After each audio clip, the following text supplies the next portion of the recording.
তোকে কাঁদতে দেখলে কিন্তু আমার প্রেম প্রেম পায় যান। আদর দিয়ে কান্না থামাতে ইচ্ছে করে। যেমন তেমন আদর নয়, অ্যাডাল্ট আদর। এবার বল, তুই থামবি নাকি আমি আদর দেয়া শুরু করব? তুবা সঙ্গে সঙ্গে ছিটকে দূরে সরে গেল। লজ্জায় আড়ষ্ট হয়ে নজর নামিয়ে নিল। হাঁসফাঁস করে উঠল বুক। এই ছেলেটা সেকেন্ডে সেকেন্ডে তুবাকে লজ্জা দেয়। লজ্জা দিতে দিতে কবে জানি মেরে ফেলে মেয়েটাকে। এই অতি লজ্জা থেকে বাঁচতে তুবা পালানোর পায়তারা করলো। ঘর থেকে বের হতে পা বাড়ালো। সঙ্গে সঙ্গে ডেকে উঠল কৌশিক। তুবা, শোন। ছুটতে গিয়েও থেমে গেল তুবা। কোনো পরিস্থিতিতেই কৌশিকের ডাক উপেক্ষা করতে পারে না মেয়েটা। এই যেমন আজও পারল না। চলন্ত কদম থামিয়ে ঘুরে দাঁড়ালো। সঙ্গে সঙ্গে তুবার ওষ্ঠের উপর এক অতর্কিত হামলা চালালো কৌশিক। হুট করেই ওষ্ঠে ওষ্ঠে ছুঁয়ে দিল। কয়েক সেকেন্ডের সময় নিয়ে শব্দ করে চুমু খেলো ওষ্ঠে এবং সঙ্গে সঙ্গে ছেড়ে দিল কৌশিক।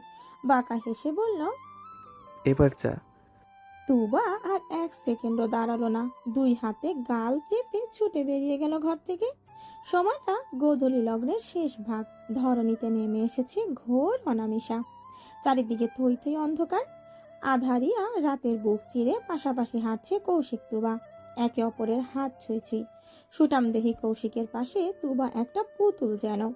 কৌশিকের কাঁধ থেকে ইঞ্চি খানেক লম্বা তুবা, তবুও যেন দুজনকে একসাথে বড্ড বেশি মানায়। দূর থেকে এই বিরল দৃশ্য দু চোখ ভরে দেখলো মৌমিতা। সচরাচর পরিবারের ভয়ে ওরা দুজন আলাদাভাবে ঘুরতে যাওয়ার সুযোগ পায় না।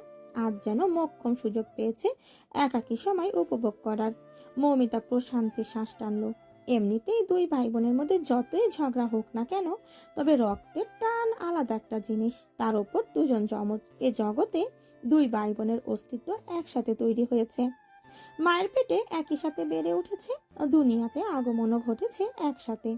এজন্য ঝগড়া বিবাদ যতই হোক, একে অপরের মন বোঝা দুজনের জন্য চুটকির ব্যাপার। অপরদিকে সিফাতকে বগল দাবা করে রেখেছে রিয়া। এই বাড়ি থেকে শুরু করে এখন পর্যন্ত নিজের সাথে আটকে রেখেছে।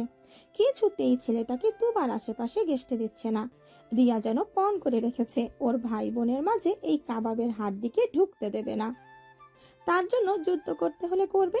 প্রয়োজনে হাতা খুন্তি নিয়ে যুদ্ধে নামবে রিয়া। তবুও তার লাভ বার্ড ভাই বোনের মাঝে তৃতীয় কেউ অ্যালাউ নয়। সিফাত বেচারা অসহায় ভঙ্গিতে রিয়ার সাথে পা মেলাচ্ছে শুধু। মনে মনে ভাবছে কিভাবে রিয়াকে ফাঁকি দিয়ে পালানো যায়। গ্রামের মেলার আলাদা একটা সৌন্দর্য আছে। এই যেমন বিস্তৃত মাঠ জুড়ে সারি সারি দোকান বিছানো রয়েছে। দোকানগুলোতে হরেক রকমের জিনিসপত্র। সেগুলো সচরাচর শহরে দেখা যায় না। তুবা মুগ্ধ চোখে তাকিয়ে দেখতে লাগলো দোকানগুলো। ধরণীতে এখন অন্ধকার নামলেও মেলার মাঠ জুড়ে অন্ধকারে ছিটে ফোটাও নেই। প্রতিটা দোকানে জ্বলছে বিভিন্ন রঙের লাইট। কোনোটা সাদা, কোনোটা লাল, আবার কোনোটা সবুজ। তুবার ঠোঁটের কোণে চমৎকার হাসি, চোখে মুখে উচ্ছ্বাস। মেলার সৌন্দর্য উপভোগ করতে গিয়েই মেয়েটা ভুলেই বসলো পাশের মানুষটার কথা, যার মুগ্ধ নজর এক এবং একমাত্র তুবার মুখে স্থির। তুবার ঠোঁটের কোণের প্রাণবন্তর হাসি কৌশিকের হৃদয় শীতল করে দিল।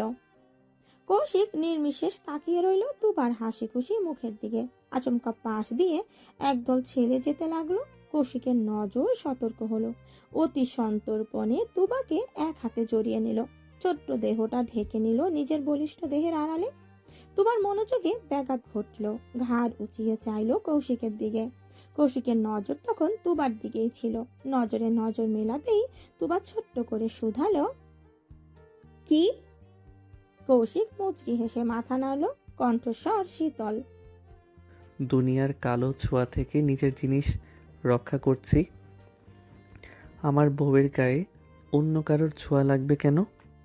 তুবা লাজুক হাসল। লজ্জা পাওয়ার ভঙ্গিতে মাথা নিচু করে নিল। এতে কৌশিকের ঠোঁটের হাসি প্রশস্ত হলো। দুষ্টুমির ছলে বলল, প্রেয়সীর লাজুক চাহনি প্রেমিক পুরুষের হৃদয়ে ঝড় তুলে দেয়। ট্রাস্ট মি জান, ভেতরের ঝড় আমাকে লণ্ডভণ্ড করে দিচ্ছে। একবার বুকে হাত রেখে দেখ। তুবা হাসপাস করে উঠল। অস্বস্তির স্বরে বলল, আপনি থামবেন? আচ্ছা, থেমে গেলাম। বলেই সোজা হয়ে দাঁড়ালো কৌশিক, যেন সে খুবই বাধ্য ছেলে। কিন্তু তুবা এখনো তার বাহু বন্ধনে আবদ্ধ। সেই অবস্থাতেই তুবা হাতের আঙুল দিয়ে ইশারা করে দেখালো। ওই চুড়ির দোকানে চলুন না, আমি কিছু কাচের চুড়ি নেব। তোর জন্য এই জানটাও হাজির।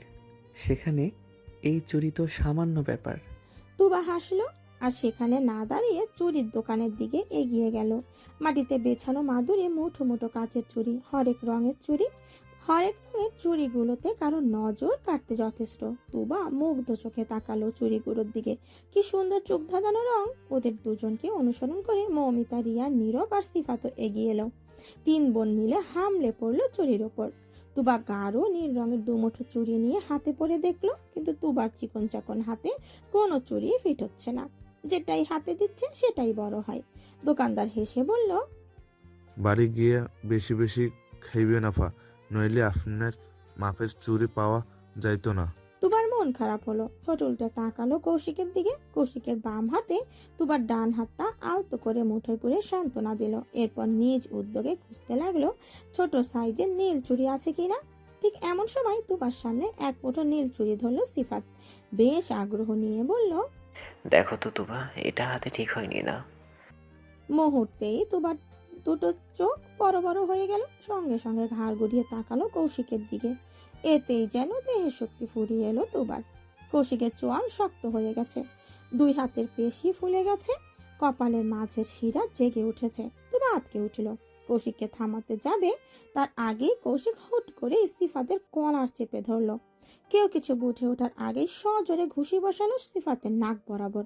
সঙ্গে সঙ্গে নাক দিয়ে রক্ত বেরিয়ে এলো। সিফাত ব্যথায় মৃদু আর্তনাদ করে উঠল। মুহূর্তের মধ্যে একটা ছোটখাটো ঝড়ের সৃষ্টি হয়ে গেল যেন। কৌশিকের আকাশ সমান রাগ চারিদিকে প্রখর উত্তাপ ছড়ালো। বাম হাতের মুঠোয় সিফাতের কলার চেপে ধরে নাক বরাবর আরো একটা ঘুষি মেরে দিল কৌশিক। দ্বিতীয়বার ঘুষিতে সিফাতের নাক দিয়ে রক্ত বের হতে লাগলো। হ্যাংলা পাতলা দেহটা এক হাতে কিছুটা উঁচু করে ফেলেছে কৌশিক। বেচারা পায়ের আঙুলে ভর দিয়ে দাঁড়িয়েছে, কণ্ঠে আতঙ্ক। আশ্চর্য, আমাকে মারছেন কেন কৌশিক ভাই? বলতে বলতে আরো দুটি ঘুষি পড়লো সিফাতের চোয়াল বরাবর। ভয়ে তটস্থ হয়ে থরথরিয়ে কাঁপছে তুবা। কৌশিক মারাত্মক রাগী সেটা তুবা জানে, কিন্তু এর আগে কখনো সচোখে মারপিট করতে দেখেনি তুবা।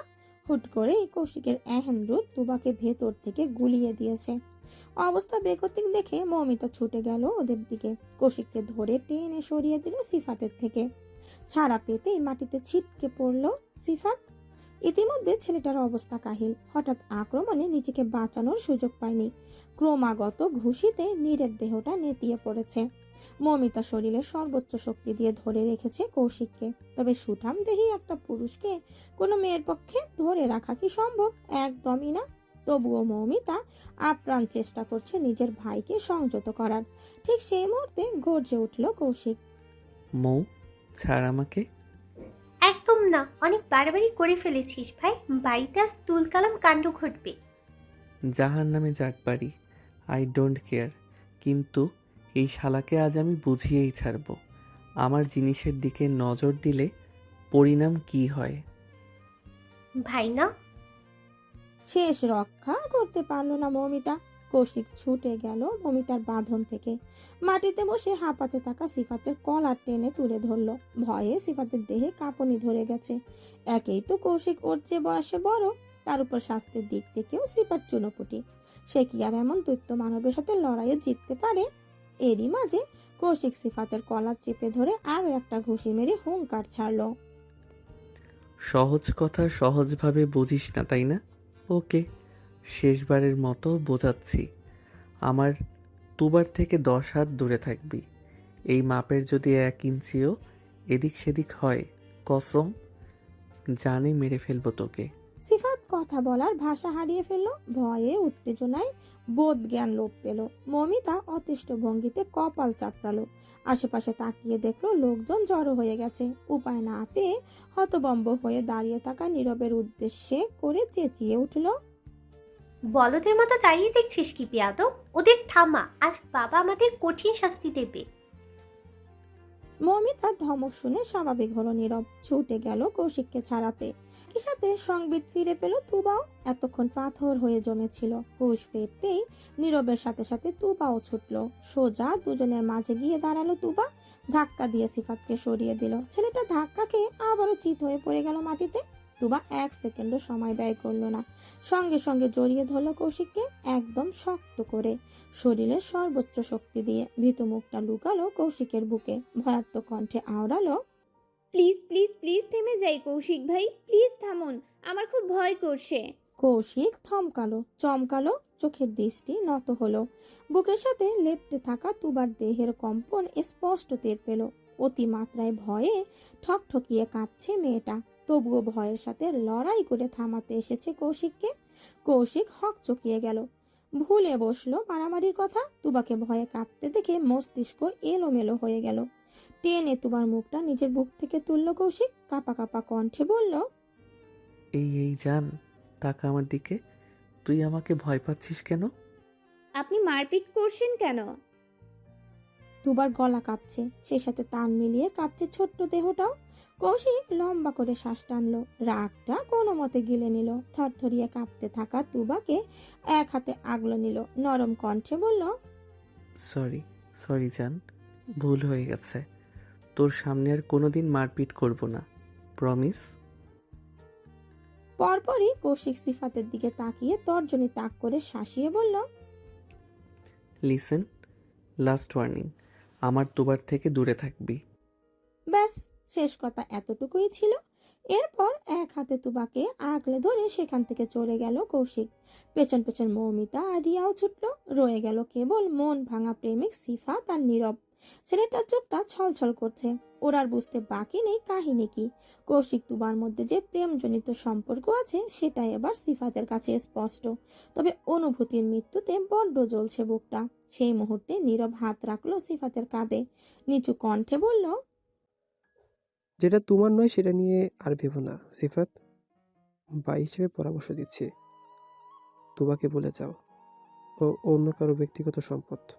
বিপরীতে মৃদু হাসলো সিফাত, সেই হাসিতে এক বুক ব্যথা প্রকাশ পেল, কণ্ঠটাও ব্যথাতুল। তুমি কখনো ভালোবেসেছো নীরব? যেদিন কাউকে ভালোবাসবে সেই দিন বুঝবে। এইটুকু বলেই ধীরে সুস্থে পা বাড়ালো বাড়ির দিকে। নীরব নির্বিশেষ তাকিয়ে রইল সদ্য মন ভাঙা প্রেমিকটার দিকে। ঠোঁটের কোণে ফুটে উঠল তাচ্ছিল্যের হাসি। নীরব বিড়বিড় করে আওড়ালো, তোমার কষ্ট একটু হলেও বুঝি সিফাত, ভালো যে আমিও কাউকে বাসি। আমার ভালোবাসাও একতরফা। ওই নিষ্ঠুর মানবী পদে পদে কষ্ট দেয় আমাকে। আজ 3 দিন তার সাথে কথা নেই, যোগাযোগ নেই। মনের মধ্যে সবসময় হারানোর ভয় দাপিয়ে বেড়াই, কিন্তু কিছু করতে পারি না। তুমি আমাকে ভালোবাসা বোঝাচ্ছ? আপন মনে বিড়বিড় করলো নীরব। তার বুকের হাহাকার কেউ শুনলো না, আর না কেউ বুঝলো। নীরব উদাস চোখে আকাশ পানে তাকালো, রাতের স্বচ্ছ আকাশে তাকিয়ে প্রতিজ্ঞা করলো, তোকে আমি ছাড়বো না রিমি। ঢাকায় একবার ফিরতে দে। খুব খারাপ কিছু আছে তোর ভাগ্যে। আমাকে ইগনোর করা তোর উচিত হয়নি। এবার তুই শাস্তি পাবি, কঠিন শাস্তি। বাড়িতে ফিরেই সওয়াল জবাব শুরু। সিফাতের এমন বেহাল দশা দেখে আহাজারি করে কান্নাকাটি শুরু করে দিয়েছেন শামীমা বেগম। তার স্বামীও বেশ বিচলিত। ছেলেকে বেশ কয়েকবার জিজ্ঞেস করেছেন এমন কিভাবে হলো, কিন্তু সিফাত নিরুত্তর, কেমন যেন অনুভূতিহীনের মতো চুপচাপ বসে রয়েছে। নাকের অবস্থা বেজায় খারাপ, অনবরত রক্ত ঝরছে। ছেলের থেকে কোনো জবাব না পেয়ে আঁচল দিয়ে ছেলের নাক চেপে ধরলেন শামীমা। কৌশিক আরাম করে চেয়ারে বসে চা খাচ্ছে। সামনে কি হচ্ছে না হচ্ছে সেদিকে তার কোনো হেলদোল নেই। ভাবটা এমন যেন কিছুই হয়নি, সবকিছু স্বাভাবিক। ছেলের এমন গাছাড়া ভাব সহ্য হলো না জামাল সাহেবের। তিনি তেতে উঠে বললেন, তুমি এমন শান্ত হয়ে বসে আছো কেন? বলবে কি ওর এই অবস্থা কি করে হলো? ভুল রাস্তায় পা বাড়িয়েছিল, স্লিপ করে পড়ে গেছে, ফলাফল ওর এই হাল। একদম গাছাড়া ভাব নিয়ে জবাব দিল কৌশিক। নিজের কথা শেষ করে আবারও চায়ের কাপে চুমুক দিল। ভাবটা এমন যেন এই মুহূর্তটা চা খেতে না পারলে ভূমিকম্পে ভারী ঘর ভেঙে যাবে। তাই বাড়ি বাঁচাতে তার চা খাওয়া আবশ্যক। জামাল সাহেব এখানেই আপত্তি। ছেলের এই দায়সারা ভাবসাব তিনি মোটেও মানতে পারেন না। মনে মনে রাগ নিয়ে পূর্বের তুলনায় দ্বিগুণ গর্জে উঠলেন। এটা কোনো জবাব হলো? তুমি কি ছিলে? কি করতে? তুমি থাকতে ছেলেটা এই অবস্থা কি করে হলো? আমি কি করতাম? কি করতে মানে? ওদের মধ্যে সবার বড় তুমি। তোমার ভরসায় আমি ছেড়েছিলাম সবাইকে। ওদের সুরক্ষা কি তোমার দায়িত্ব ছিল না? আমি কোনো বাচ্চা অ্যাডপ্ট নেইনি বাবা, যে তার দায়িত্ব পালন করব। এখানে সবাই ম্যাচিওর। যদি সিফাতের জায়গায় তোমার বোনের মধ্যে কেউ হতো তাহলে তাহলে কি এই কথা বলতে? আমার বাড়ির মেয়েদের গায়ে হাত দিয়ে কেউ সেখান থেকে বেঁচে ফিরতে পারবে না বাবা। মেরে সেখানেই পুঁতে রেখে দিব। শান্ত কণ্ঠে জবাব দিল কৌশিক। জামাল সাহেব এবার বেজায় খেপে গেলেন। মনে মনে প্রস্তুতি নিলেন ছেলেকে আচ্ছা মতো কিছু কথা শোনাবেন। ভাবনা মোতাবেক তর্জনীয় ছেলের দিকে তাক করলেন, তবে শাসানোর আর সুযোগ পেলেন না। তার আগেই কৌশিক খালি কাপটা টি টেবিলে রেখে উঠে দাঁড়ালো। লম্বা লম্বা পা ফেলে সিঁড়ির দিকে যেতে যেতে বলল, মুভ নিয়ে আমার ঘরে আয়তো তুবা, বড্ড মাথা ধরেছে। বলতে বলতে সোজা সিঁড়ি মারিয়ে উপরে উঠে গেল। জামা সাহেব ভরকে গেলেন। শাসানোর জন্য তোলা আঙুলটা গুটিয়ে নিলেন। পরপরই গলা উঁচিয়ে চেঁচিয়ে উঠলেন, হ্যাঁ, মাথা তো ধরবেই। এমন অভ্যাসের মতো ভং ধরে থাকলে মাথা ধরবে না? শুধু ধরা কেন, ধর থেকে মাথা খসে পড়ে যাবে বেয়াদব ছেলে। কনক চাপা বেগম এগিয়ে এলেন। ছেলের পক্ষ নিয়ে বললেন, সব সময় আমার ছেলের দোষ ধরবেন না তো। হয়ে গেছে হয়তো কোনো দুর্ঘটনা, তাতে আমার ছেলের কি দোষ? ও থাকতে এই ঘটনা কেন ঘটলো? এইটার ওর দোষ। দুই স্বামী স্ত্রীর মুখের দিকে হতভম্ব নজরে তাকিয়ে রইল সিফাত। মনে মনে তাচ্ছিল্য হাসলো। হ্যাঁ, কি প্রশ্ন! ও থাকতে এই ঘটনা কেন ঘটলো, অথচ ওটা ছিল বলেই এই ঘটনা ঘটলো। সওয়াল জবাবের পালা মোটামুটি শেষ। পরিস্থিতি সামাল দিতে মৌমিতা মন গড়া এক কাহিনী শুনিয়ে দিয়েছে যে অন্ধকারে হাঁটতে গিয়ে হোঁচট খেয়ে পড়ে গেছিল সিফাত।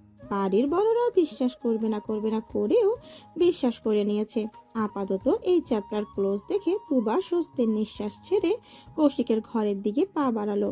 যাওয়ার পথে জামাল সাহেবের ঘর থেকে মুভ মলমটাও নিয়ে গেল।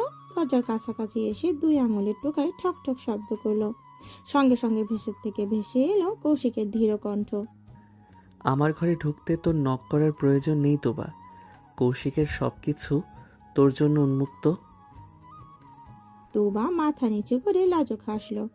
এরপর দরজা ঠেলে ভেতরে ঢুকলো। কৌশিক বিছানায় বসে মাথা নিচু করেছিল।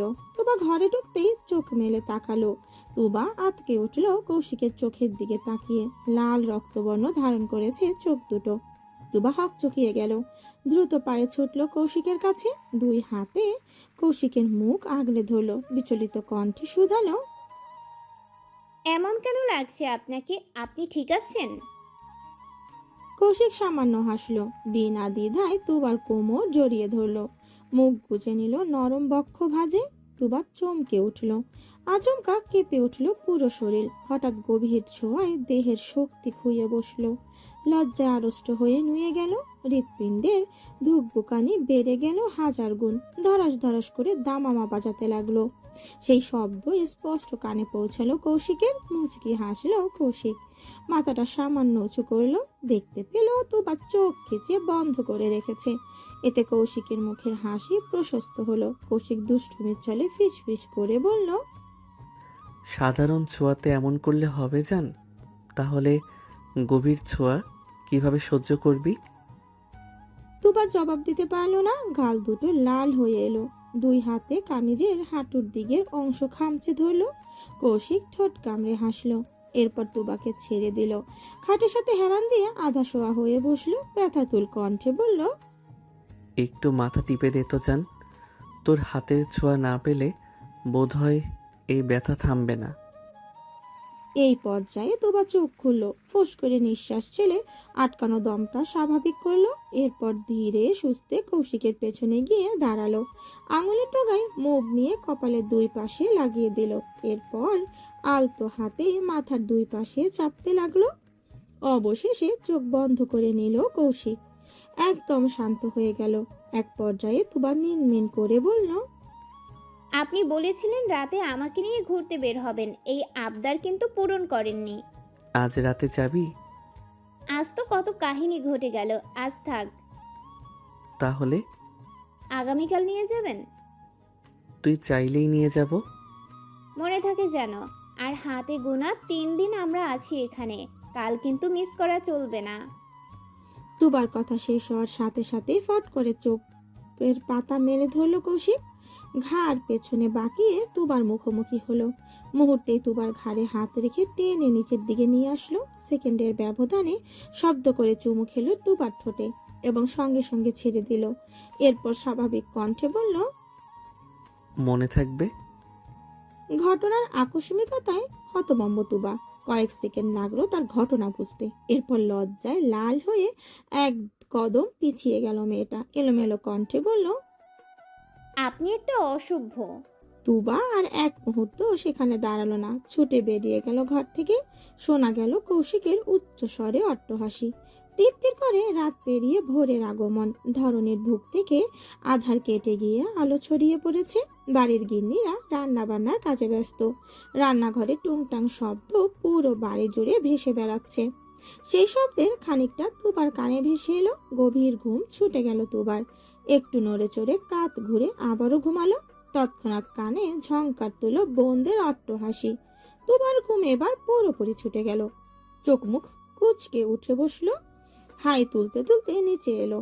এই সাত সকালে তার বোনদের হাসির কারণ খতিয়ে দেখতে হবে। ঘর থেকে বেরিয়ে বারান্দা থেকে নিচে নজর দিতেই তুবার চোখের বাকি ঘুমটুকু উড়ে গেল। মুহূর্তেই তুবার চোখে মুখে আমাবস্যার আধার নামলো। এই সাত সকালে রাইমার আগমন ছিল সম্পূর্ণ অনাকাঙ্ক্ষিত। তুবার সদ্য ঘুম থেকে ওঠা নরম তুলতুলে মনটা ভেঙে দিতে এইটুকুই যথেষ্ট ছিল। নিচে রিয়া এবং মৌমিতার সাথে কি সুন্দর হেসে হেসে কথা বলছে রাইমা। দুই পাশ থেকে তুবার মির্জাফর বোন দুটোর মুখ থেকে যেন খই ফুটছে। হাসির দাপটে দাঁত খুলে খুলে পড়তে চাইছে। তুবার কান্না পেল। একদম হাত পা ছড়িয়ে বাচ্চাদের মতো কাঁদতে ইচ্ছে করলো। সব ঝামেলা হেঁটে হেঁটে ওর কাছেই আসে কেন? সিফাত কি কম ছিল? এখন আবার এই শাকচুন্নির আগমন ঘটলো। তুবার আকাশ সমান ভাবনায় ভাটা পড়লো পাশ থেকে পরিচিত কণ্ঠ শুনে। কি হয়েছে? এমন ভূতের মতো দাঁড়িয়ে আছিস কেন? তুবা তৎক্ষণাৎ ঘুরে তাকালো। নিজের পাশে কৌশিককে দেখে চোখ জোড়া ছলছল করে উঠল। সহসা তর্জনী উঠোনে তাক করে অভিমান সুরে প্রশ্ন করলো, এই মশা মাছি এখানে পৌঁছলো কিভাবে? তুবার কথা শুনে ওরা আঙুল অনুসরণ করে নিচে উকি দিল কৌশিক। সঙ্গে সঙ্গে চোখের সামনে ধরা দিল রাইমার হাস্যোজ্জ্বল মুখ। কৌশিক এক পলক তাকালো সঙ্গে সঙ্গে সঙ্গে অনাগ্রহী নিয়ে নজর সরিয়ে নিল। তার সামনে দাঁড়ানো এই একটা মেয়ে ব্যতীত অন্য কোনো মেয়েকে দেখার কোনো আগ্রহ পায় না কৌশিক। সেই গতানুগতিক অনাগ্রহ ফুটে উঠল তার মুখেও। একরাশ বিরক্তি নিয়ে আওড়ালো, শালা আপদ পেছন ছাড়ে না। এইটুকু বলেই থেমে গেল কৌশিক। পরপরই কিছু একটা ভেবে ঠোঁট কামড়ে হাসলো। তুবার দিকে একটু ঝুঁকে গিয়ে বলল, খোদার কি বিচার দেখেছিস জান? এখানে আসার পর থেকে প্রতি সেকেন্ডে সেকেন্ডে জ্বলে পুড়ে মরছি আমি। সেটা হয়তো ওপরওয়ালার কাছে ন্যায় বিচার মনে হচ্ছিল না, তাই তো রাইমাকে হাতে করে এনে এখানে পৌঁছে দিল। অর্থাৎ এবার আমার সাথে সাথে তুইও জ্বলে পুড়ে মরবি। এবার পারফেক্ট আছে। বলেই দুষ্টুমির হাসি দিল কৌশিক। অন্য সময় হলে এই হাসি দেখে এক দফা ক্রাশ খেয়ে পেট ভরত তুবা। তবে এই মুহূর্তে এই হাসিটা তুবার বিন্দু মাত্র পছন্দ হলো না। বরং ছোটখাটো বাঘিনীর মতো গর্জে উঠে বলল, একদম হাসবেন না, ওই শাকচুন্নির আশেপাশে আপনাকে যেন না দেখি। দেখলে কি করবি? আমিও প্রতিশোধ নিতে জানি। আপনি রাইমা আপুর সাথে ঘেঁষাঘেঁষি করলে আমি সোজা সিফাত ভাইয়ের কোলে গিয়ে বসবো। তুবার বক্তব্য শেষ হতেই কৌশিকের ঠোঁটের কোণের হাসিটুকু উবে গেল। তুবার দুঃসাহসিক বর্ণনা শুনে ধপ করে মাথায় আগুন জ্বলে উঠল। আচমকা শক্ত করে চেপে ধরল তুবার নরম গাল। রাগে হিসিয়ে বলল, জানে মেরে ফেলবো। এই কথা দ্বিতীয়বার উচ্চারণ করলে এই সিফাতকে মেরে পুঁতে দেব। না থাকবে কোল, আর থাকবে কোলে বসানোর মানুষ। কৌশিকের তর্জন গর্জনে আজ আর তুবা দমে গেল না, বরং কৌশিকের সমানে সমান তেজ দেখিয়ে সেও গর্জে উঠল। ও আচ্ছা, আর আমি কিচ্ছু করব না? আপনার আশেপাশে ওই শাকচুন্নিকে দেখলে আমি আপনাকে মেরে দেব। হুমকি দিচ্ছিস আমাকে? হ্যাঁ দিচ্ছি। কৌশিক থামলো। তুবার জ্বলতে থাকা চোখের দিকে নির্নিশেষ তাকিয়ে রইল। এই চোখের ভাষা পড়তে কৌশিকের খুব বেশি বেগ পেতে হয় না। এই যেমন মুহূর্তেই পড়ে নিল এই ডাগর চোখের অপ্রকাশিত কথা। সেখানে লুকিয়ে আছে এক আকাশ সমান ভয়। মিছে রাগের পর্দা টেনে সেই ভয়, সংশয়, ইনসিকিউরিটি এবং মনে মনে জ্বলতে থাকা জেলাসির আগুন ঢাকতে চাইছে তুবা, কিন্তু বরাবরের মতোই সে ব্যর্থ। কৌশিক যে ওর চোখের ভাষা পড়ে নিল। তুবার মনের অস্থিরতা ধরতে পেরে নিজের রাগটা গিলে নিল কৌশিক। চেপে ধরে রাখা গালটাও এবার ছেড়ে দিল। এইটুকুনি সময় লালচে দাগ পড়ে গেছে। সেদিকে তাকিয়ে ফোঁস করে নিঃশ্বাস ছাড়লো কৌশিক। কণ্ঠ স্বাভাবিকভাবে ঠান্ডা করে বলল, কি করতে হবে আমাকে বল। আমি কি করলে তুই খুশি? ওই শাকচুন্নিটাকে টোটালি ইগনোর করবেন। বেশ, করলাম। এমনিতেও ও আমার রুচির সাথে যায় না, তবু আমার কাছে তোর কথাই শিরোধার্য। তাহলে তোর চোখের এই ইনসিকিউরিটি যাবে তো? তুবা সঙ্গে সঙ্গে নজর সরিয়ে নিল। ধরা পড়ে যাওয়া চোরের মতো নজর লুকাতে ব্যস্ত হয়ে পড়ল। সেটা দেখে হেসে ফেলল কৌশিক। এক কদম এগিয়ে সে দুজনের মধ্যকার দূরত্ব সামান্য গোছালো। একটু আগে চেপে ধরা তুবার গালে আলতো করে আঙুল বুলিয়ে বলল, ব্যথা লেগেছে? তুবা ডানে মামে মাথা নেড়ে না বোঝালো। কৌশিক আবারও হাসলো, ঠোঁটে হাসি অব্যাহত রেখে বলল, ব্রাশ করেছিস? না। আয়। বলেই তুবার গালটা হালকা ধরে চেপে ধরে নিজের হাতে রাখা পেস্ট লাগানো ব্রাশটা তুবার মুখে ঢুকিয়ে দিল। আকস্মিক কৌশিকের এহেন কাণ্ডে ভরকে গেল তুবা। রাইমার চিন্তা মুহূর্তেই উপরাস্ত হয়ে মাথা থেকে বেরিয়ে গেল। মস্তিষ্কে শুধু একটাই বাক্য প্রতিধ্বনিত হলো, তুবা, তুই অন্য কারো ব্যবহৃত ব্রাশ মুখে নিয়েছিস। ভাবতেই পেট গুলিয়ে সব বেরিয়ে আসতে চাইলো। তুবার চেহারা বিট গুটে অবস্থা দেখে কৌশিক আড়ালে হাসলো, তারপর সিরিয়াস মুখ করে বলল, কি এমন ওভার রিয়েক্ট করার কি আছে?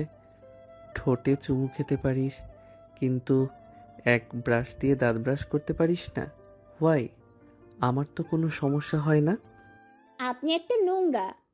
মুখে ব্রাশ নিজেই চেঁচিয়ে উঠল তুবা। এতে কৌশিকের হাসি প্রশস্ত হলো। এবার একটু উচ্চ স্বরে হেসে ফেললো। হাসতে হাসতে বলল, রিল্যাক্স চান, মজা করছিলাম। এটা আমি ব্যবহার করিনি, নতুন ব্রাশ মাত্রই প্যাকেট থেকে বের করে এনেছি। তুবা যেন কিছুটা স্বস্তি পেল এবার, কিন্তু রাগ কিছুতেই কমলো না। কৌশিকের দিকে একটা আগুন আগুন লোক নিয়ে তাকালো। তাতে কৌশিকের মাঝে বিন্দু মাত্র হেলদোল প্রকাশ পেল না, বরং মাথাটা সামান্য ঝুঁকিয়ে ফিস ফিস করে বলল, কি এভাবে তাকাচ্ছিস কেন? তোর এই লুক দেখে যে কষে চুমু দিতে ইচ্ছে করছে, দেব নাকি একটা? তুবা দাঁড়ালো না সেখানে, হন্তদন্ত পায়ে নিচে নেমে গেল। এই পাগলের সামনে দাঁড়িয়ে লজ্জাকে ডেকে ডেকে আনার কোনো মানেই হয় না। তুবাকে নিচে নামতে দেখে ঠোঁট কামড়ে হাসলো কৌশিক। এরপর আবারও নিজের ঘরে চলে গেল নতুন আরেকটা ব্রাশ বের করতে। আগামীকাল কৌশিকের জন্মদিন। গুনে গুনে 26 বছরে পা রাখবে কৌশিক। রাইমার হঠাৎ আগমনের মূল কারণ এটাই। পছন্দের মানুষের সবকিছুর কানায় কানায় রপ্ত করে রেখেছে রাইমা। যার উপর মন হারিয়ে বসে আছে, তার জন্মদিন কি ভোলা যায়? তাই তো বাবা মাকে ভুলিয়ে ভালিয়ে চলে এসেছে গ্রামে। উদ্দেশ্য, কৌশিকের জন্য আগামীকাল বিশেষ কিছু করবে। এ কথা শোনার পর থেকে চোখ মুখ আধার করে বসে আছে তুবা। রাইমার উচ্ছাল পাচাল দেখে তুবার নিজের মনে চঞ্চলতা হারিয়ে যাচ্ছে। একমাত্র প্রাণপ্রিয় মানুষটার জন্মদিন উপলক্ষে তুবাও বিশেষ কিছু ভেবে রেখেছে।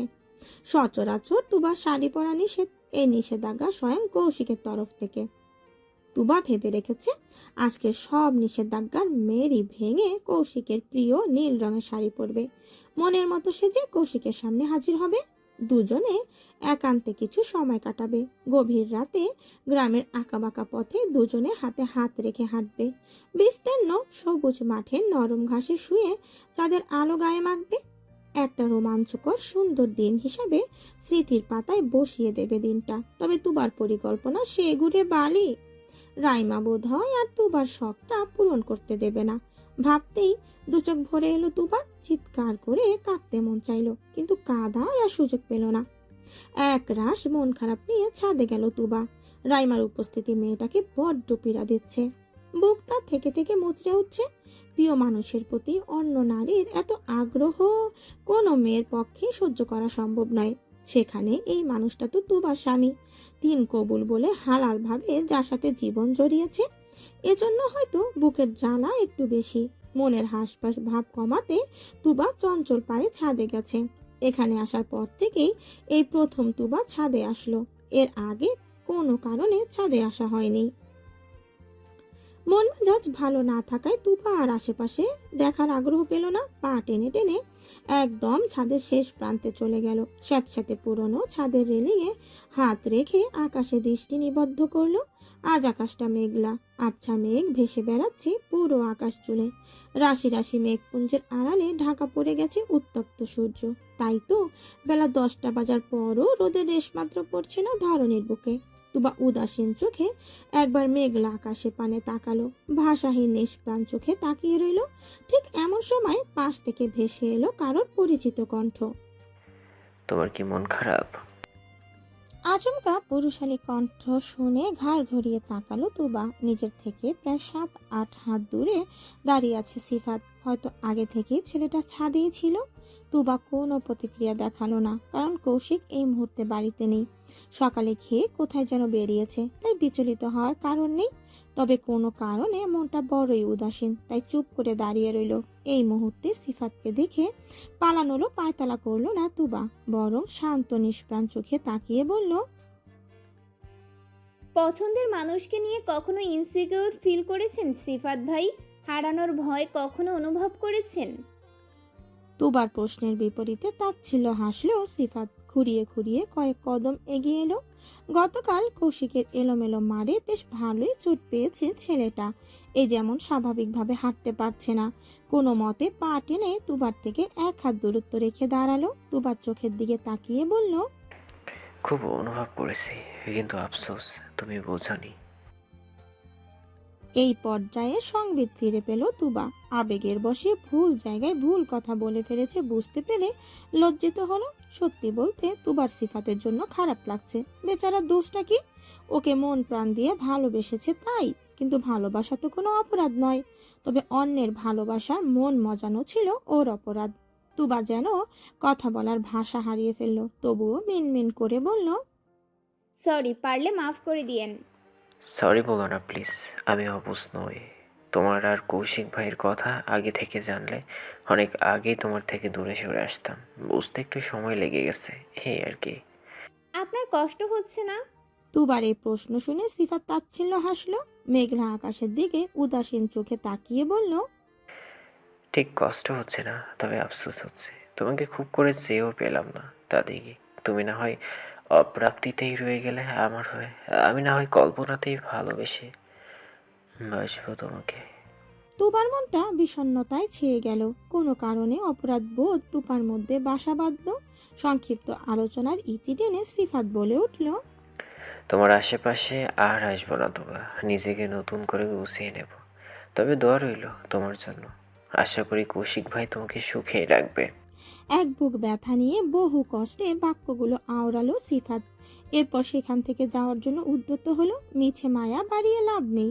যেটা তার নয় সেটা নিয়ে ভেবে জীবন ক্ষয় করা বোকামি। বহু কষ্টে ব্যথায় জর্জরিত দেহটা টেনে পেছনে পা বাড়ালো সিফাত। আচমকা পা দুটো টলে উঠল। ছেলেটা পড়েই যাচ্ছিল। এমন সময় খপ করে 2 হাতে ধরে ফেললো তুবা। আতঙ্কিত কণ্ঠে শুধালো, আপনি ঠিক আছেন সিফাত ভাই? সিফাত কোনো জবাব দেওয়ার আগে ছাদের দরজায় বিকট শব্দে কিছু ভাঙার আওয়াজ হলো। চমকে মাথা তুলে চাইল তুবা। সঙ্গে সঙ্গে অন্তরাত্মা কেঁপে উঠল। ছাদের দরজার সামনে রাগে অগ্নিশর্মা হয়ে চেয়ে আছে কৌশিক। শক্ত চোয়ালের আড়ালে দাঁতগুলো কিনমির করছে। চোখের আগুনে যেন সামনে সবকিছু ভস্ম করে দেবে। তুবা কিছু বলতে যাবে তার আগেই কৌশিক ধূপ ধাপ পা ফেলে সিঁড়ি বেয়ে নিচে নেমে গেল। ছাদের দরজার সামনে পড়ে রইল কৌশিকের আধ ভাঙা দামি আইফোন। সবিশাল আকাশের বুকের মেঘের ঘনত্ব বেড়েই চলেছে। অল্প স্বল্প দলা পাকানো মেঘের দলগুলো এবার বিশাল কুণ্ডলী পাকাতে শুরু করেছে। পেঁচা তুলোর ন্যায় রাশি রাশি মেঘপুঞ্জ মুহূর্তেই দখল করে নিচ্ছে আকাশের এপার ওপার। ধীর গতিতে দিনের স্বচ্ছতা ঢেকে দিতে গুটি গুটি পায়ে অন্ধকার ছেয়ে আসছে। মনে হয় আজ বৃষ্টি হবে। না না, বৃষ্টি নয়, বরং ঝড় হবে। ধরণী কাঁপিয়ে তোলা ভয়ানক ঝড়। তবে কোনো ঝড়ের প্রখরতা বেশি থাকবে?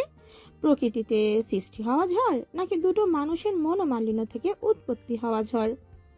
তোমার মন বলছে প্রাকৃতিক ঝড়ের চেয়ে বেশি আজ ব্যক্তিগত ঝড় যাবে ওর উপর দিয়ে। ভাবতেই গলা শুকিয়ে এলো। ভয়ে ভয়ে শুকনো ঢোক গিলে ছুটল কৌশিকের পেছন পেছন। তবে খুব বেশি সুবিধা করতে পারলো না। তার আগেই ধূপ ধাপ পা ফেলে সিঁড়ি পেরিয়ে নিচে নেমে গেছে কৌশিক। তুবা অসহায় ভঙ্গিতে ছাদের ছোট্ট দরজায় হাত রেখে দাঁড়ালো। এক হাত দূরেই 3 খণ্ড হয়ে পড়ে আছে কৌশিকের দামি আইফোনটা, এবং প্রথম সিঁড়িতে পড়ে আছে একটা খসখসে কাগজের প্যাকেট। তুবা ঝুঁকে ফোনের 3 খণ্ড আর প্যাকেটটা হাতে তুলে নিল। এরপর নিঃশব্দে সিঁড়ি মারিয়ে নিচে নেমে গেল। সেই ঘটনার পর থেকে কৌশিক তুবার সাথে কথা বলছে না। সেই সকাল থেকে বিকেল হতে চলল, এ পর্যন্ত তুবার সাথে একটা কথাও বলেনি কৌশিক। তুবা বেশ কয়েকবার চেষ্টা করেছে কথা বলার জন্য, কিন্তু কৌশিক ওকে পুরোপুরি ইগনোর করে চলেছে। এই যেমন এই মুহূর্তে কৌশিক বাপ চাচাদের মাঝখানে বসে আছে। দুপুরে খাওয়া দাওয়া করার পর থেকেই এখানে বসে আছে। বাম হাতে কফির কাপ নিয়ে তাতে একটু একটু করে চুমুক দিচ্ছে, আর ডান হাতে ফোন স্ক্রল করছে। নতুন আইফোনটা ভেঙে এখন আগের ফোনটা দিয়ে কাজ চালাতে হচ্ছে। বিরক্তিতে কপালের চামড়ায় 3-4টে ভাঁজ ফুটে আছে কৌশিকের। ধারারও চোয়াল জোড়া বেজায় শক্ত। সে যে বাপ চাচাদের সাথে গল্প করতে বসে নেই সেটা বেশ বুঝতে পারছে তুবা। মূলত ওর মুখোমুখি না হওয়ার উদ্দেশ্যই লোকজনের মধ্যে খুঁটির মতো সেটে আছে। কিছু না করেও নীরব শাস্তি দিচ্ছে তুবাকে। তুবা সবই বুঝলো। বুঝতেই চোখ দুটো ছলছল করে উঠল। কান্নারা গলায় দলা পাকিয়ে এলো। নিজের পক্ষে যুক্তি দাঁড় করানোর কোনো সুযোগ পেল না মেয়েটা। এমন সময় তুবার কাটা গায়ে নুনের ছিটে দিতে হাজির হলো রাইমা। হাতে গামলা ভর্তি ডালের বড়া এনে বাড়ির কর্তাদের সামনে রাখলো। বিনয়ের সাথে মিষ্টি সুরে বলল, ফুপি নাস্তা পাঠিয়েছে ফুপা চান। রাইমার আওয়াজে আলোচনায় ব্যাঘাত ঘটল 3 ভাইয়ের। জামাল সাহেব এক পলক চোখ তুলে তাকালেন, অতপর ফের ভাইদের সাথে খুশ গল্পে মশগুল হলেন।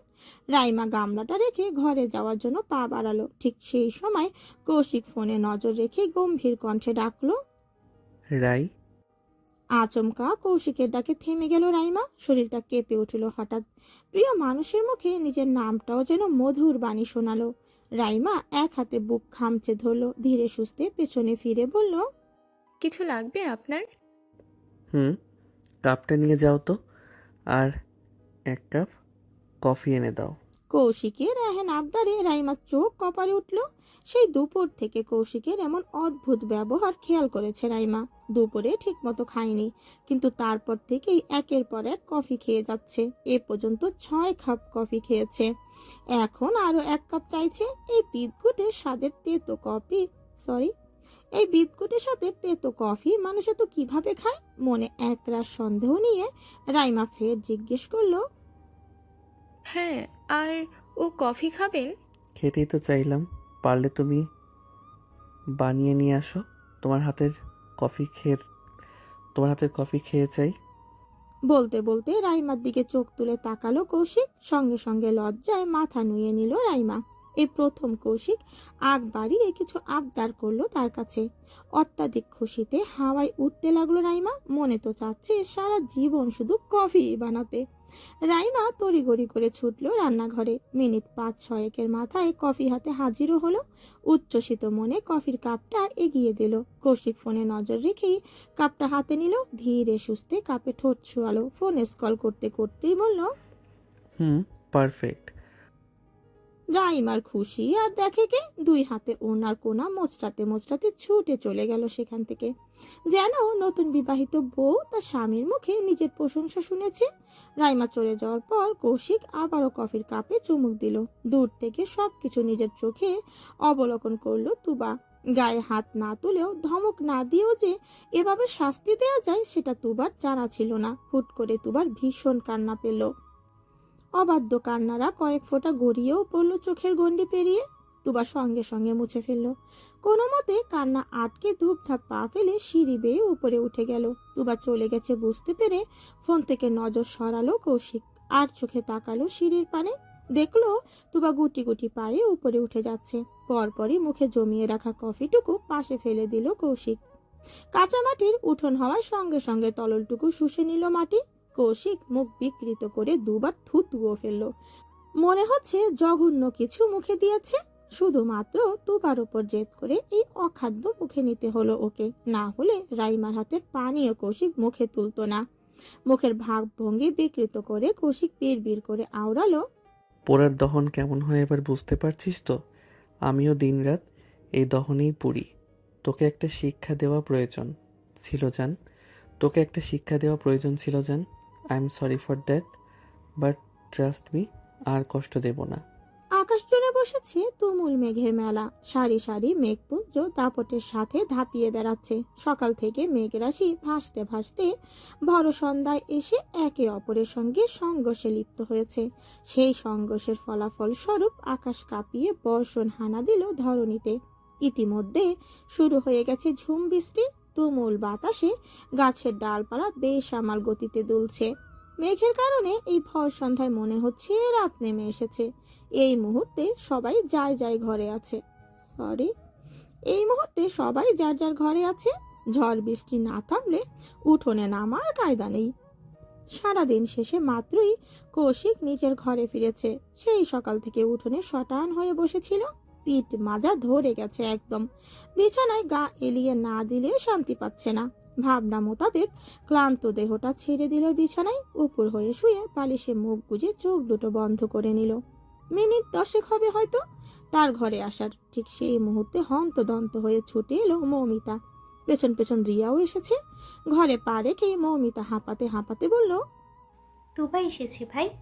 আচমকা মৌমিতার কণ্ঠ শুনে বন্ধ চোখের পাতা খুলল কৌশিক।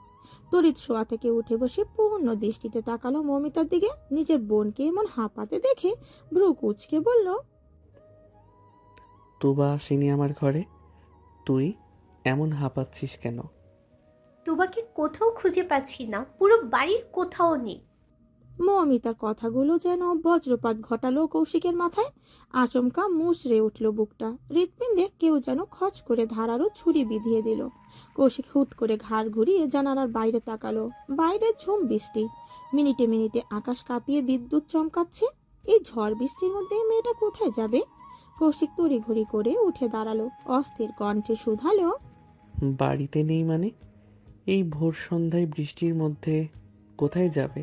জানি না, সবাই মিলে খুঁজছে, কিন্তু কোনো ঘরে তুবা নেই। ছাদে দেখেছিস? দেখেছি, ছাদেও নেই। দুশ্চিন্তায় কৌশিকের মাথা হ্যাং হয়ে গেল। মাথার দুই পাশের রগ ধপধপ করে লাফাতে লাগলো। মাথার চুলগুলো এক হাতে খামচে ধরে কিছু ভাবতে লাগলো। এরপর হুট করে উদ্ভ্রান্তের মতো ছুটে বেরিয়ে গেল ঘর থেকে। কৌশিকের চলন্ত কদম জোড়া থামলো নিচ তলার শেষ দিকের সিফাতের ঘরে।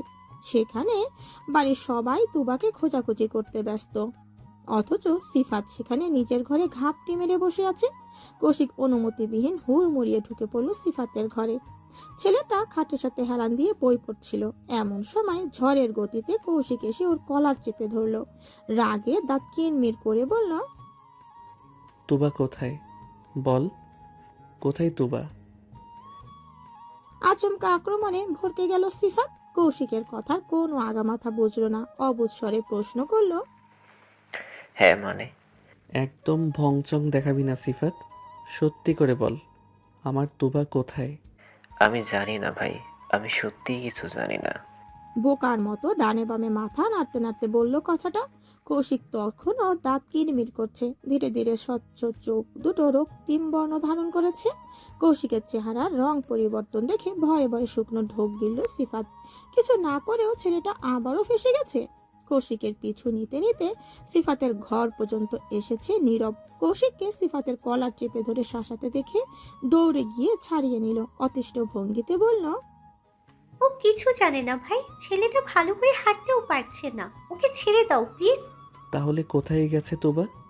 বাঘের মতো গর্জে উঠে প্রশ্ন করলো কৌশিক। নীরবকে শান্ত করার চেষ্টা করে বলল, জানলে কি আর খোঁজাখুঁজি করি, নাকি তুমি শান্ত হও?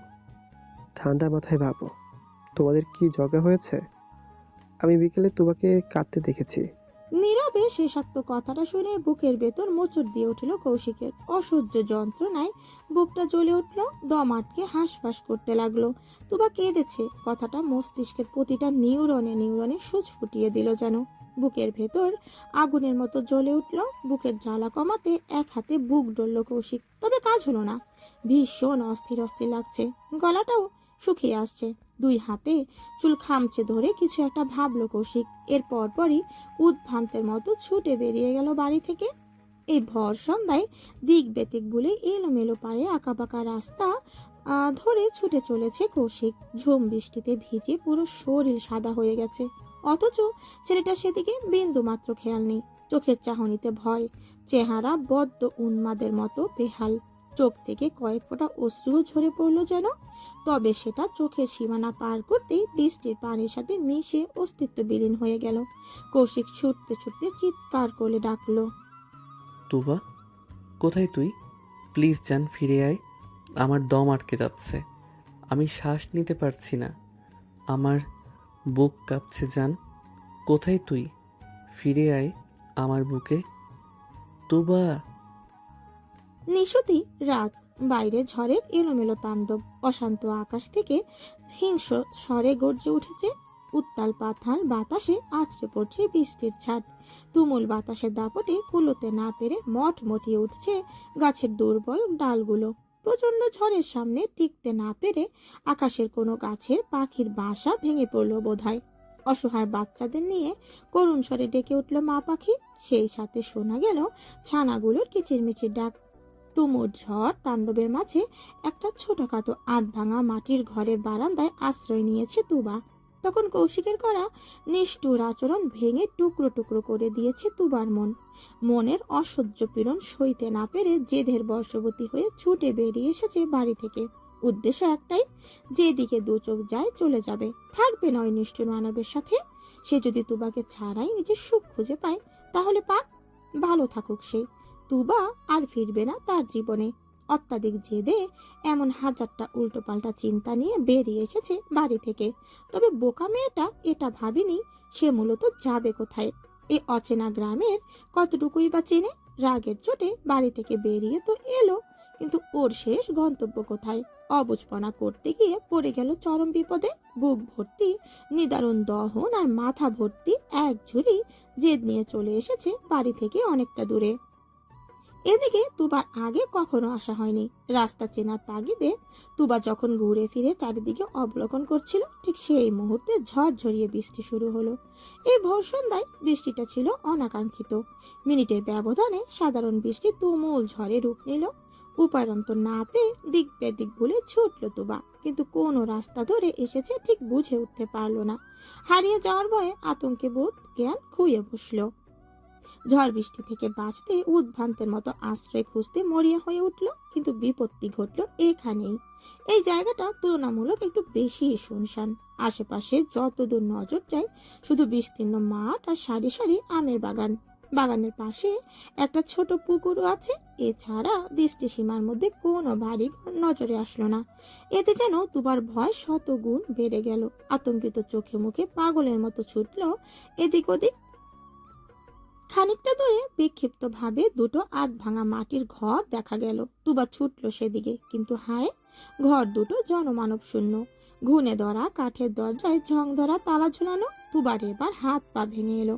শক্তিহীনের মতো মাটির বারান্দাতে ধপ করে বসে পড়ল। মনের কষ্ট, ভয়, আতঙ্ক সব মিলিয়ে একটা মিশ্র অনুভূতি হলো। দুই হাতে মুখ ঢেকে ফুপিয়ে কেঁদে উঠল তুবা। বাতাসের বেগ বাড়ছে, সেই সাথে পাল্লা দিয়ে বাড়ছে বৃষ্টির প্রকোপ। বারান্দায় বসেও এলোমেলো বাতাসের কারণে বৃষ্টির ছাটে ভিজে গেছে তুবা। দুই হাতে তখনও মুখ চেপে কাঁদছে। অসময়ের সাথে সাথে কান্নার বেগ বেড়েই চলেছে। এক পর্যায়ে গড়া ছেলে চিৎকার করে কেঁদে উঠল তুবা। মনের সব দুঃখ কষ্ট চিৎকারের সাথেই উগলে দিল। কণ্ঠে চিরে বেরিয়ে এলো তীব্র আর্তনাদ। আমি সহ্য করতে পারছি না কৌশিক ভাই, আমি পারছি না সহ্য করতে। পৃথিবীর বুকে যতগুলো ভয়ানক শাস্তির অস্তিত্ব আছে, তার মধ্যে কথা না বলে ইগনোর করা সবচেয়ে বড় শাস্তি। আমাকে এত কষ্ট কেন দিলেন? গলা ছেড়ে চিৎকারের সাথে আহাজারি করে উঠল তুবা। নরম মনের মেয়েটা কৌশিকের এই কঠোর আচরণ কিছুতেই মানতে পারছে না। যে মানুষটা সব সময় আদর ভালোবাসা যত্ন দিয়ে এসেছে, তার থেকে পাওয়া এই আঘাত তুবা মেনে নিতে পারছে না। চিৎকার করে কাঁদতে কাঁদতে হাঁটুতে মুখ গুজে দিল। গলা ভেঙে যাওয়ায় এখন আর কান্নার আওয়াজ বের হচ্ছে না, শুধু থেকে থেকে ফুপিয়ে উঠছে। তুমুল ঝড় বৃষ্টি এখনো কমেনি। মিনিটে মিনিটে বিকট আওয়াজে কেঁপে উঠছে ধরণী। বজ্রপাতের শব্দে সহসা কেঁপে উঠছে তুবার ছোট্ট দেহ। ভয়ে আতঙ্কে শক্ত করে হাঁটুর ভাঁজে মুখ গুজে রেখেছে। তিরতির করে সময় পেরিয়ে গেল। এখন রাতের ঠিক কয়টা বাজে জানা নেই তুবার। শুধু ভয়ে গুটিসুটি মেরে মুখ লুকিয়ে ঝড়ের থেকে বাঁচার চেষ্টা করছে। ঠিক এমন সময় পরিচিত এক কাতর কণ্ঠে তুবার কানে বাড়ি খেলো। তুবা, তুবা হুট করে চোখ মেলে তাকালো। সামনে কাক ভেজা বিধ্বস্ত চেহারায় কৌশিক দাঁড়িয়ে। মুখের অবস্থা বেজায় খারাপ, চোখে মুখে রাগ আতঙ্কের সংমিশ্রণ। তুবা মাথা তোলার সাথে সাথে লম্বা লম্বা কদম ফেলে এগিয়ে এলো কৌশিক। তুবা ততক্ষণে বসা থেকে উঠে দাঁড়িয়েছে। কাছাকাছি আসতেই তড়িৎ গতিতে শক্ত এক চপঘাট পড়ল তুবার নরম তুলতুলে গালে। থাপ্পড়টা এতই শক্ত ছিল যে তুবা তাল সামলাতে না পেরে দু কদম পিছিয়ে গেল। মুহূর্তেই এগিয়ে এলো কৌশিক। আরো একটা থাপ্পড় দেওয়ার উদ্দেশ্যে হাতটা তুলেও নামিয়ে নিল। সঙ্গে সঙ্গে তুবার বাহু ধরে হ্যাঁচকা টানে বুকের সাথে চেপে ধরলো তুবাকে। একদম শক্ত করে শরীরের সর্বোচ্চ শক্তি দিয়ে মিশিয়ে নিল নিজের সাথে। কাঙ্ক্ষিত মানুষকে বুকের সাথে চেপে ধরতেই কৌশিকের অশান্ত বুকটা শান্ত হতে শুরু করলো। ভেতরে ভেতরে বয়ে চলা কালবৈশাখী ঝড়ও থামতে শুরু করলো। হৃদস্পন্দনের গতি ধীরে ধীরে স্বাভাবিক হতে লাগলো। মাথায় জ্বলতে থাকা রাগের আগুনটাও ধপ করে নিভে গেল। তবে কৌশিকের এই ঘনিষ্ঠতা মেনে নিল না তুবা। ভেতরের রাগ এখনো তাজা, যেটা এই মুহূর্তে আগুনের স্ফুলিঙ্গের মতো জ্বলে উঠল নতুন উদ্যমে। তুবা ধাক্কা মেরে সরিয়ে দিল কৌশিককে। কণ্ঠে এক রাশ অভিমান ঢেলে বলল, দূরে যান, ছুবেন না আমাকে। আচমকা তুবার ধাক্কা দু কদম পিছিয়ে গেল কৌশিক। সেখানে দাঁড়িয়ে কাতর কণ্ঠে বলল, জান প্লিজ দূরে ঠেলে দিস না, আমার বুকটা জ্বলছে, প্লিজ একটু বুকে আয়। কেন যাব? শাস্তি দিচ্ছেন না আমাকে? আমাকে ছাড়াই বেঁচে থাকার অন্য কারণ খুঁজে নিয়েছেন, তাহলে কেন এসেছেন আমাকে খুঁজতে? কৌশিক কাট কাট হয়ে যাওয়া শুকনো গলায় ঢোক গিলল।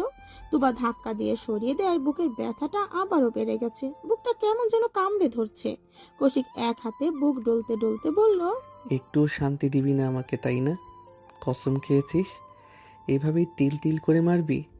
জানিসই তো আমি রাগলে মাথা ঠিক থাকে না, তবুও কেন রাগাস? আমার তখন মাথা কাজ করছিল না, রাগের বশবর্তী হয়ে রুড বিহেভ করে ফেলেছি। আই এম সরি জান, প্লিজ একবার বুকে আয়, আমার শ্বাস আটকে আসছে। এইটুকু বলেই দুই হাত ছড়িয়ে দিল কৌশিক। আশা ভরা চোখে তাকালো তুবার অভিমানী মুখে। কৌশিকের আকুতি ভরা কাতর কণ্ঠে ভেঙে দিল তুবার অভিমানের পাহাড়। মনের সব রাগ একটু একটু করে গলে গলে পড়ল। সহসা ছুটে গিয়ে ঝাঁপিয়ে পড়ল কৌশিকের প্রশস্ত বুকে। টাল সামলাতে না পেরে এক কদম পিছিয়ে গেল কৌশিক। পরপরই নিজেকে সামনে নিল। বুক থেকে তুবার মাথা তুলে পুরো মুখ জুড়ে পাগলের মতো চুমু খেলো। মুখের কোন একটা জায়গা বাদ রাখলো না ঠোঁট ছোঁয়াতে। উন্মাদের মতো তুবার মুখ জুড়ে হাজারটা চুমু এঁকে দিয়ে শক্ত করে জড়িয়ে ধরলো নিজের সাথে। কৌশিকের থুতনি গিয়ে ঠেকলো তুবার কাঁধে। কয়েক সেকেন্ড কেটে গেল সেভাবেই। বাইরের এলোমেলো ঝড়ের শোষ আওয়াজের সাথে শোনা যাচ্ছে তুবার ফোপানোর আওয়াজ। হঠাৎ তুবার ঘাড়ে নরম কিছু অনুভব করলো। মুহূর্তেই অত্যন্ত গরম তরল জাতীয় কিছু গড়তে গড়তে তুবার জামা ভেদ করে পিঠে চলে গেল। আচমকা এহেন কাণ্ডে চমকে উঠল তুবা। হকচকিয়ে মাথা তুলল। সঙ্গে সঙ্গে দৃষ্টিগোচর হলো কৌশিকের ভেজা দুই চোখ। তুবা থমকে গেল। দুই হাতে কৌশিকের মুখ আগলে ধরে বিচলিত কণ্ঠে শুধালো, আপনি কাঁদছেন? কৌশিক সঙ্গে সঙ্গে জবাব দিল না, একটু সময় নিল। ওর মুখে রাখা তুবার হাতের তালুতে আলতো করে চুমু খেলো, আহত কণ্ঠে বলল, এমন নির্দয়ের মতো না বলে কেন এসেছিস? আমি কত ভয় পেয়ে গেছিলাম জানিস? তোকে খুঁজে না পেয়ে মনে হচ্ছিল দম আটকে মরে যাব। মরে কেন যাবেন? আমি থাকলেই বা কি, আর না থাকলেই বা কি? আমার থাকা না থাকায় কি কারো যায় আসে? আলবাত যায় আসে। বাকিদেরটা জানি না, তবে আমার যাইও, আবার আসেও। তুবার অভিমান বাড়লো, মুখ ফুলিয়ে কান্না ভেজা কণ্ঠে বলল, কেন যাবে আসবে? আপনি তো নতুন মানুষ খুঁজে নিয়েছেন। কাকে খুঁজে নিলাম? কেন রাইমা আপু, আপনার জন্য তো সে আছেই। আমিই হলাম আপনার জীবনের উটকো ঝামেলা। চলে যাই মরে যাই, তাহলেই আপনি বাঁচেন। আচমকা কৌশিকের চেহারার রং বদলে গেল। হালকা ঢিল করে ধরে রাখা হাতটা এবার এঁটে এলো, নিজের সাথে শক্ত করে চেপে ধরলো তুবার নরম শরীর। তুবার চোখে চোখ রেখে নরম সুরে বলল, আমার জীবন মরণ সব তোকে ঘিরে যান। তোকে ছাড়া আমি বাঁচতেও চাই না, তোকে রেখে মরতেও চাই না। কথাগুলোর মানে বুঝিস?